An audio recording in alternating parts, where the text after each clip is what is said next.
Most entrepreneurs think they're done too early. They think they're done because the paperwork is filed. They think they're done because the account opened. Or they think they're done because nothing has gone wrong yet. That belief, it's not harmless.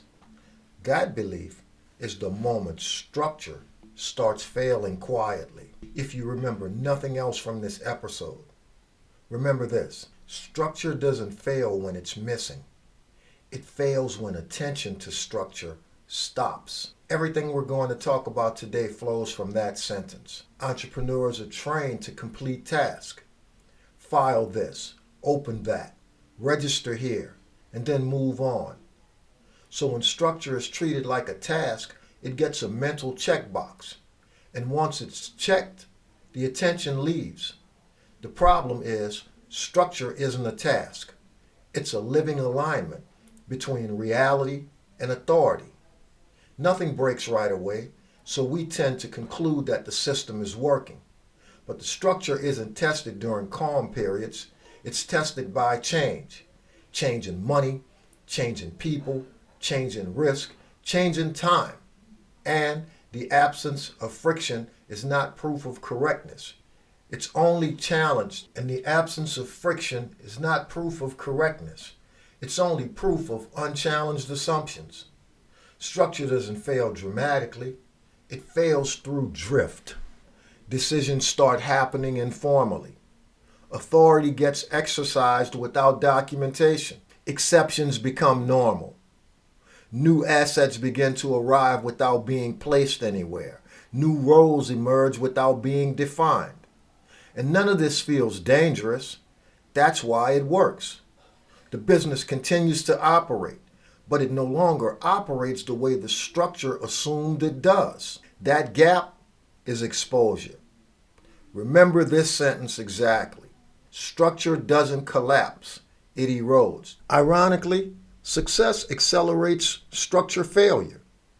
Growth introduces more money, more decisions, more people, more assets.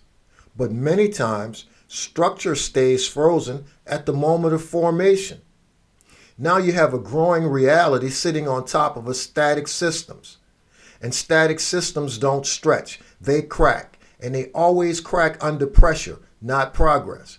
That's why businesses that seem fine suddenly, when challenged, discover that they weren't fine. They were unmaintained. This is where own nothing, control everything actually lives. Ownership answers one question: who legally owns the asset? Control answers another: who directs the outcome? When the same person answers both, exposure concentrates. It's asking one uncomfortable question over and over. Does this still describe how the business actually operates? If the answer is no, then structure is already failing. Maintenance gets skipped because it doesn't feel productive. There's no announcement, no dopamine rush. So it gets delayed until something happens. And when something happens, maintenance becomes reconstruction. And guess what? Reconstruction is always more expensive. At this point, it would be irresponsible to tell you what to do next. Not because there aren't options, not because solutions don't exist, but because structure doesn't fail the same way for everyone. Or you've just watched how structure actually breaks. It explains where exposure comes from. It explains why paperwork alone never holds under pressure. What it doesn't do is to assume where you are in that landscape. And that matters, because two businesses can look identical on paper and fail for completely different reasons. One failed because authority was never separated. Another fails because continuity was never designed. Advice without diagnosis is just noise. If there's one thing this series should make clear, it's this: structure is not a filing problem. It's a behavioral problem that shows up legally. That's why you don't fix structure by copying someone else's setup. And you don't protect yourself by filing faster or filing harder. You protect yourself by knowing where your exposure actually exists. And until you know that, any recommendation would be guesswork. Some of you are still getting ready to launch. Your risk is different. Your decisions are earlier. Up to this point, everything we've talked about describes how structure fails from the inside. But that's only half the picture. The other half is how structure is read from the outside by institutions that don't care what you intended, what you believed, or what you were told. Because when something goes wrong, no one asks whether you meant to separate risk. They ask whether the separation actually existed. Courts, banks, regulators, insurers, counterparties, all of them evaluate structure the same way. Not emotionally, not sympathetically, and not sequentially the way entrepreneurs think. They evaluate structure backwards, starting from the failure and tracing authority upstream. This is where most founders lose the thread. When a dispute happens, or freeze occurs, or an audit begins, the question is not what did you file? The question is who controlled the decision that caused this outcome? And then, was that control exercised personally or structurally? This is the moment where assumptions collapse. But most entrepreneurs believe structure is something that sits in the background until it's needed. But that's not how it works. Structure is evaluated only when it's challenged. And when it is challenged, every inconsistency becomes evidence. And if an authority was informal, it's treated as personal. If ownership was ambiguous, it's treated as personal. And if execution ignored structure, the structure is going to be disregarded every time. Not punished, disregarded. And that distinction matters because institutions, they don't pierce protection emotionally. They simply refuse to recognize it when it lacks credibility. And credibility comes from consistency. Consistency between who owns, who controls, who decides, who signs, and who benefits. When those answers don't align, the individual becomes the default point of responsibility. This is why founders are often shocked. They'll say, but I had an entity, but the paperwork was filed. But my CPA said it was fine. None of those statements answer the institutional question. The institutional question is always, did the structure operate independently of the person? Not sometimes, not in theory, in practice. And here's the uncomfortable part. Most structures don't fail because they were set up incorrectly. They fail because they were never tested until it was too late. Entrepreneurs live inside of their own systems. They know how things work day to day, but institutions, they only see what's documented, what's traceable, and what's consistent. When there's a mismatch between lived reality and documented structure, the documented structure is going to lose every time. This is why two businesses with identical entities can receive completely different treatment under stress. One survives scrutiny, the other collapses into personal exposure. Not because one owner was smarter, but because one structure matched reality and the other didn't. This is also why advice is so dangerous at this stage. Because without understanding how your structure would be interpreted under pressure, any recommendation is just speculation. You can't know whether you need formation clarity, operational correction, authority realignment, ownership restructuring, or continuity planning until someone traces your structure backwards from the failure point. The tracing process is what institutions do automatically. Most entrepreneurs never do it at all. They move forward assuming protection exists instead of asking whether it would survive review. And that's the gap.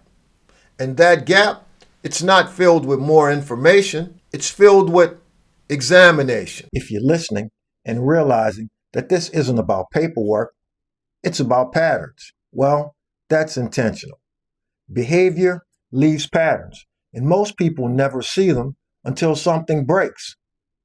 If you already have a business operating, I built a business structure diagnostic that shows how your business behaves across separation, authority, drift, stress, and continuity.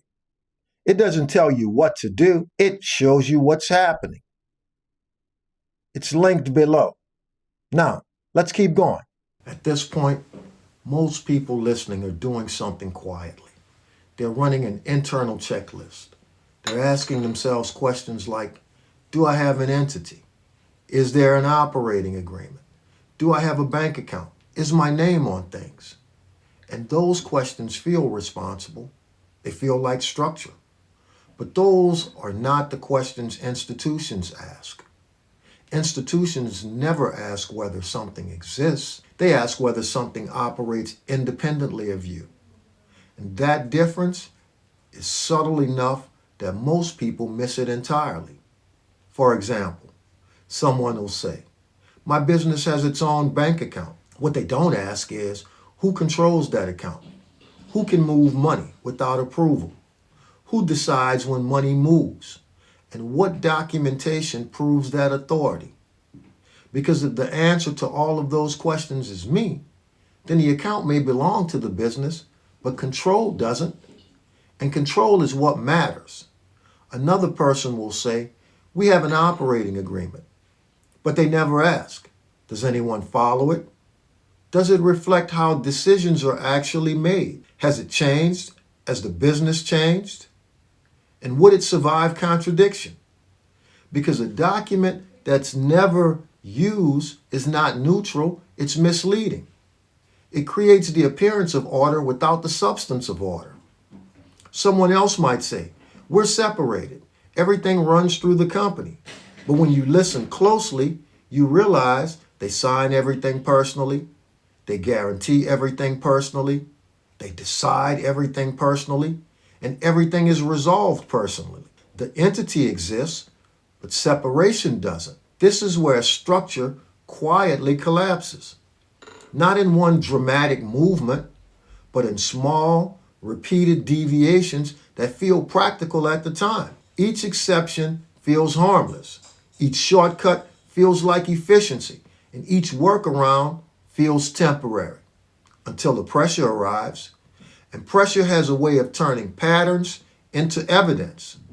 And when that happens, institutions don't reconstruct your intent. They reconstruct your behavior. They look at who consistently acted, who consistently decided, who consistently benefited and or absorbed the risk. And then they assign responsibility accordingly. This is why so many founders say, I didn't know it worked like that. Not because the rules were hidden, but because they never examined their structure under stress. They examined it under comfort. Comfort hides misalignment. Stress exposes it. That's the pattern. And this is where people want advice. They want someone to tell them what to change. But that instinct is premature because without understanding where the misalignment exists, change is just cosmetic. You fix the wrong thing. You reinforce the wrong assumption. You add complexity without protection. That's how people end up with more structure and less safety. This is also why copying someone else's setup is dangerous. Two businesses can use identical tools and face completely different outcomes because their behavior, assets, and authority and timelines are different. Structure doesn't fail generically, it fails specifically. And specificity can't be guessed. It has to be identified. Most entrepreneurs never slow down long enough to do that. They move forward assuming protection exists. They discover the truth only when something forces the question. That moment is always late. It's never early. This is why the most dangerous phrase in business structure is, I think I'm fine. That phrase is never tested. It's never examined. It's never verified. It's simply assumed. And assumptions are exactly what this series has been dismantling. Some of you are still getting ready to launch. Your risk is different. Your decisions are earlier. What you need is clarity before structure solidifies. Others are already operating. Money is moving, contracts exist, decisions are being made. Your risk is not hypothetical, it's already installed. Those are not the same conversations. So this series ends here, not because the topic is finished, but because the next step is not teaching. The next step is assessment. No advice, not a blueprint, not a universal solution. Assessment. Because structure only works when it matches reality. And reality is different for everyone. If this series challenged assumptions you didn't realize you were relying upon, that's not an accident. That's the point. Understanding how structure fails is step one. Determining whether it applies to you is step two. Everything else comes after that. Thank you for tuning in to the Probatepreneur Academy. If this episode helped you see structure differently, here's how to go deeper. If you're before launch or early, there's a business structure assessment. It helps you determine whether your structure is ready before complexity sets in. If you're already operating, there's a business structure diagnostic. It examines how your business behaves under review. Not documents, but patterns. Both are designed to give clarity before you try to fix anything, because behavior leaves patterns. Links are below. Use the one that matches where you actually are.